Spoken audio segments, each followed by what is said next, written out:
شروع اللہ کا نام لے کر جو بڑا مہربان نہایت رحم والا ہے۔ نون، قلم کی اور جو کچھ لکھنے والے لکھتے ہیں اس کی قسم کہ اے پیغمبر صلی اللہ علیہ وآلہ وسلم، تم اپنے پروردگار کے فضل سے دیوانے نہیں ہو، اور بے شک تمہارے لیے بے انتہا اجر ہے، اور یقیناً تم اخلاق کے اعلی مرتبے پر ہو۔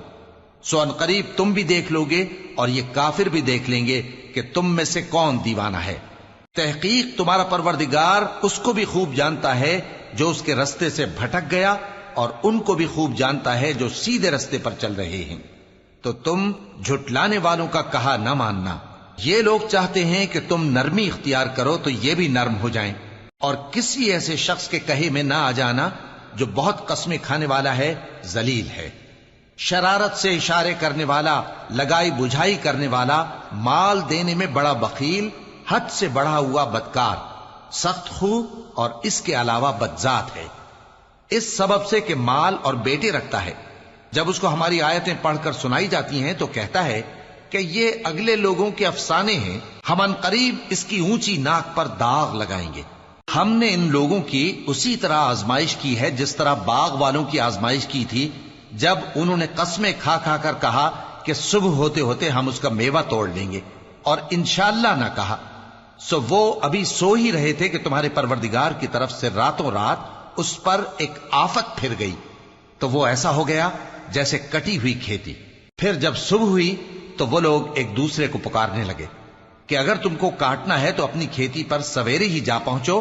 سو وہ چل پڑے اور آپس میں چپ کے کہتے جاتے تھے کہ آج وہاں تمہارے پاس کوئی فقیر نہ آنے پائے، اور کوشش کے ساتھ سویرے ہی جا پہنچے، گویا پیداوار پر قادر ہیں۔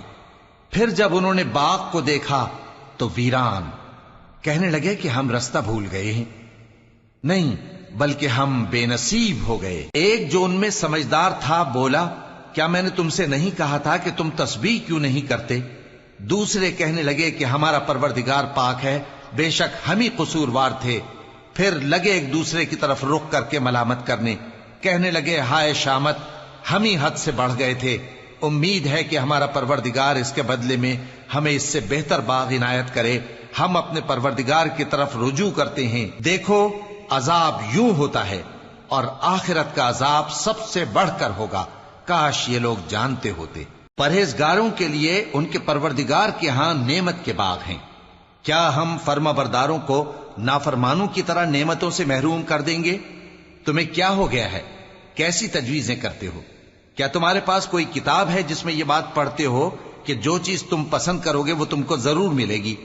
یا تم نے ہم سے قسمیں لے رکھی ہیں جو قیامت کے دن تک چلی جائیں گی کہ جو کچھ تم طے کر لو گے وہ تمہارا ہوگا؟ ان سے پوچھو کہ ان میں سے کون اس کا ذمہ لیتا ہے؟ کیا اس قول میں ان کے کچھ شریک ہیں؟ اگر یہ سچے ہیں تو اپنے شریکوں کو لے آئیں۔